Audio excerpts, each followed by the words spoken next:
What's going on, everyone? This is Kevin here, coming at you with Moto G Play 2023, 7 Reasons to Avoid.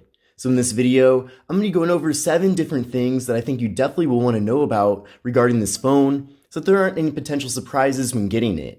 Now overall, I think it's a really good device, and certainly, considering that it is a budget option, you shouldn't expect to get all the various features that you'd find with a much more expensive phone, for example. However, I do want to go over these 7 things because they might be things that you're expecting to find with this device. So with all that said, let's get started. Now the first reason why you might want to potentially avoid getting the Moto G Play 2023 is due to the build materials. Now besides the display, which is made of glass, the entire rest of the phone is made of plastic. Now overall, I actually do like the finish that we're getting here. I like that it's a matte finish, so the device doesn't really pick up that many fingerprints. You can kind of see a little bit of fingerprints, but compared to a phone with a glossy back, you don't see nearly as many here. And then in addition to that, the phone itself does feel decently durable, so it certainly doesn't feel cheap. However, since the phone is made of plastic, just know that it is going to likely get scratched up if you don't use the phone with a case. So I do highly recommend getting a case to pair up with the device, because I'm sure you want to keep your phone looking fresh. Now the second reason to avoid getting the Moto G Play 2023 is because there is no ultra wide angle camera. Now typically with lower end devices like this one, you shouldn't expect to get a lot of different camera features. However, I have covered phones in the past that are kind of in a similar segment as this one that do have ultra wide cameras. So you might be currently using one of those devices and you're expecting that every lower end phone has an ultra wide angle camera, and just know that with the Moto G Play 2023, that is not here. However, you can see on the back of the device, we do still have 3 different cameras. There's a 16 megapixel main camera, a 2 megapixel depth sensing camera for portrait mode, and a 2 megapixel macro camera for close-up images. Then flipping around to the front here, we do have a 5 megapixel front-facing camera. But here's how things look with the standard camera, and keep in mind that if this phone did have an ultra wide angle camera, you'd be able to see a lot more in a single frame here, because it's able to capture more of your surroundings. Now the macro camera is the complete opposite. That's actually meant to be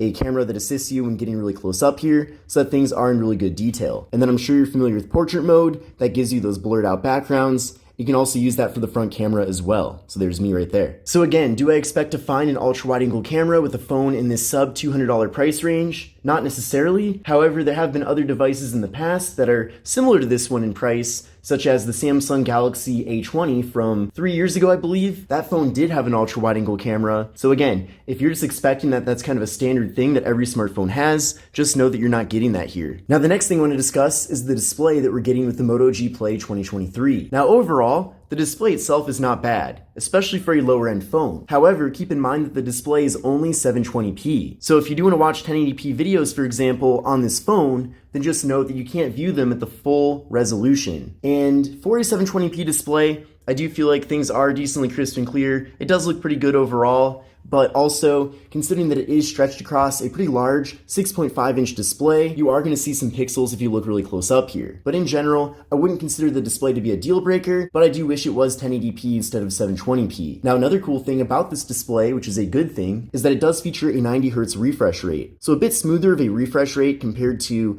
other devices that have 60Hz. So just know that while you're not getting 1080p and you're not getting AMOLED, as this is LCD, at the same time though, it's not the worst display ever for a lower end device. Now coming in at number 4, that is that with the Moto G Play 2023, there is no 4K video recording. Now that might not be too important to some people. However, if you have a 4K TV in your home and you want to capture 4K video with your phone to see it on the TV in that resolution, then just know that you are limited at just 1080p for the front and rear cameras. Now that is also something that you don't necessarily always find with lower end phones, as they tend to mostly max out at 1080p for a variety of different budget options. However, over the years, Motorola has released some other lower-end devices that happen to have 4K video recording. For example, the Moto G Power 2020, I believe, that phone did have 4K video recording. Whereas, a couple years later, with this device, the G Play 2023, video recording maxes out at 1080p. So we're not really getting a lot of innovations from Motorola when it comes to video quality and resolution. They seem to be kind of setting things at 1080p and not really looking to expand into higher resolutions. and in many ways they're kind of backtracking from some of those premium features they used to offer with their lower end phones. Now coming in at number 5, that is the processor that we're getting here with the device. And there's multiple shortcomings when it comes to it. The first thing is the name of the processor is the MediaTek Helio G37, and on its own, it's not necessarily that bad of a processor. However, keep in mind that it is meant to be for a budget device like this one, and because of that, don't expect to get that great of performance. If you want to kind of scroll around the phone, maybe go on a website now and then, go on social media occasionally, and then do maybe a lot of phone calls and text messages, and that's the extent of how you want to use your smartphone, then I think you will be pretty satisfied with it. But if you are someone that's always on your phone, maybe you're always using different apps, and maybe your phone is even part of your business, then I would say that you probably want to go for something a bit more premium, because with the processor that we're getting here, it's really meant for mostly the fundamentals that you'd use a smartphone for. Now, another shortcoming of the processor that we're getting here with the phone is that it doesn't support 5G connectivity.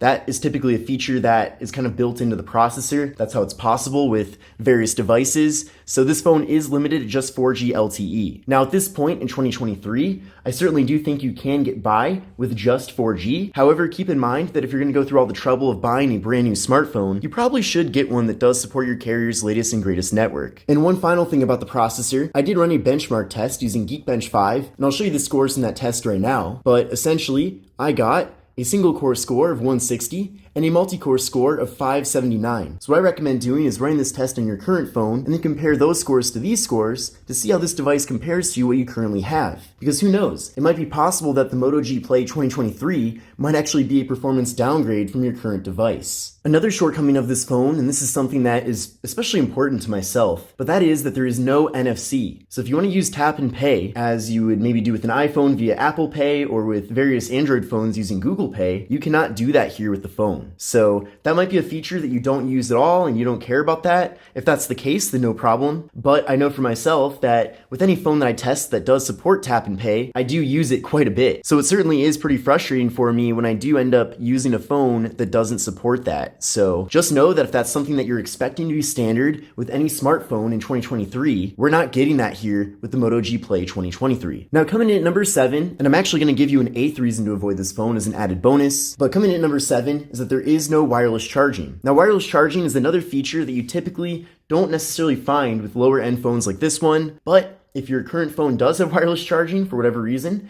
and you're assuming that every phone has wireless charging, then just know that you're not getting that here. Now there are multiple benefits to wireless charging, and I do tend to use it quite a bit myself with phones that do support it. The first benefit of it is that it is very convenient. You can just place your phone on a wireless charging pad and it can immediately begin charging, and it's a bit more of a simple process versus having to plug in your phone every time you want to recharge it. I know for myself, I do have wireless chargers all throughout my home. I have one by my bed, I have one in the kitchen, one by my desk as well. So it is very convenient. So I do wish this phone did offer wireless charging. And the other benefit of wireless charging is that if your charging port gets damaged for some reason, you at least have an alternative method to recharge the phone. At least that can carry you over until you actually end up getting that charging port fixed. So certainly something worth considering. And then for the bonus reason for why you might want to avoid getting the Moto G Play 2023, that is that there's not much storage here with the phone. So unfortunately, the device only has 32 gigabytes of internal storage. Now thankfully, the phone does support microSD card expansion, so if you want to offload photos and videos, for example, onto a microSD card, you do have that ability, but nothing's better than having a lot of internal storage, at least for me and how I use my various devices. So you're not going to get a whole lot of extra storage, even out of the box, because the system software takes up about 10 gigabytes here in the phone, so it's not like you're going to have zero storage, but if you're planning on doing quite a bit here on your phone, then I definitely think you will run out of storage pretty quickly here. And I do feel like in 2023, every phone should have at least 64 gigs, and even 64 gigs for many people nowadays isn't necessarily enough. And one of the reasons for that is because as time has gone on, apps are getting more advanced, they're using more space on the various devices, and they really do seem to be getting bigger and bigger as time goes on. I remember, for example, the Facebook app used to be a fraction of the size that it currently is about a decade ago compared to now. So if you want to mostly do things in the web browser, such as social media and all that, you might be pretty good to go. But if you do intend on downloading quite a few of your favorite apps here on the Moto G Play 2023, I do have a feeling that you will